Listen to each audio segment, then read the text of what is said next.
आणि पाताळावर भयाचं साम्राज्य पसरलं. सर्वजण चिंतित होता. शंकराच्या तांडवानं पिकांचा गडगडाट होऊ लागतो. वादळ घोंगावू लागतं. जलप्रलय आणि अग्नी. भगवान शंकर देहभान विसरून करणाऱ्या त्या तांडवानं सर्वत्र हाहाकार माजवला. कोण थांबवे हे विनाशकारी तांडव? कोण थांबवे? पार्वतीला या तांडवाच्या भीषणतेची कल्पना होती. तिने श्री गणेशाची आराधना सुरू केली. आणि मग काही वेळानंतर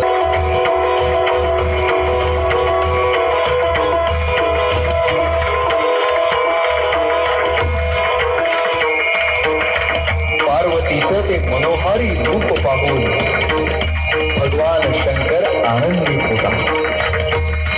त्यांचा क्रोध शांत होतो आणि भगवान सर्व देवगण शंकर पार्वतीच्या नावाचा जयघोष करतात.